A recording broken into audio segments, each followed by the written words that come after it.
महाभारत को पढ़ने के बाद इससे हमें जो शिक्षा या सबक मिलता है उसे याद रखना भी जरूरी है। तो आओ हम जानते हैं ऐसी ही 25 तरह की शिक्षाएं जो हमें महाभारत पढ़ने पर मिलती हैं। एक जीवन हो योजनाओं से भरा। जीवन के किसी भी क्षेत्र में बेहतर रणनीति आपके जीवन को सफल बना सकती है, और यदि कोई योजना या रणनीति नहीं है तो समझो जीवन एक अराजक भविष्य में चला जाएगा जिसके सफल होने की कोई गारंटी नहीं। भगवान श्री कृष्ण के पास पांडवों को बचाने का कोई मास्टर प्लान नहीं होता तो पांडवों की कोई औकात नहीं थी कि वे कौरवों से किसी भी मामले में जीत जाते।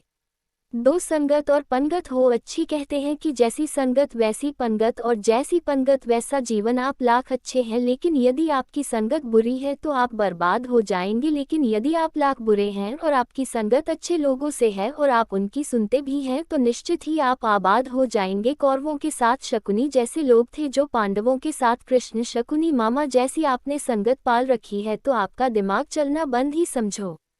3 अधूरा ज्ञान घातक। कहते हैं कि अधूरा ज्ञान सबसे खतरनाक होता है। इस बात का उदाहरण है अभिमन्यु। अभिमन्यु बहुत ही वीर और बहादुर योद्धा था, लेकिन उसकी मृत्यु जिस परिस्थिति में हुई उसके बारे में सभी जानते हैं। मुसीबत के समय यह अधूरा ज्ञान किसी भी काम का नहीं रहता है। आप अपने ज्ञान में पारंगत बने, किसी एक विषय में तो दक्षता हासिल होना ही चाहिए।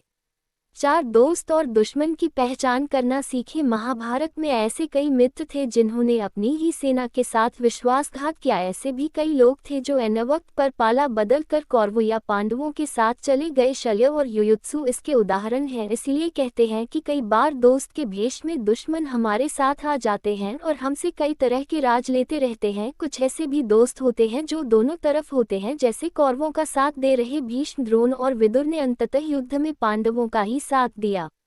5 हथियार से ज्यादा घातक बोल वचन। महाभारत का युद्ध नहीं होता यदि कुछ लोग अपने वचनों पर संयम रख लेते, जैसे द्रौपदी यदि दुर्योधन को अंधे का पुत्र भी अंधा नहीं कहती तो महाभारत नहीं होती। शिशुपाल और शकुनी हमेशा चुभने वाली बातें ही करते थे, लेकिन उनका हश्र क्या हुआ यह सभी जानते हैं। सबक यह कि कुछ भी बोलने से पहले हमें यह सोच लेना चाहिए कि इसका आपके जीवन, परिवार या राष्ट्र पर क्या असर होगा।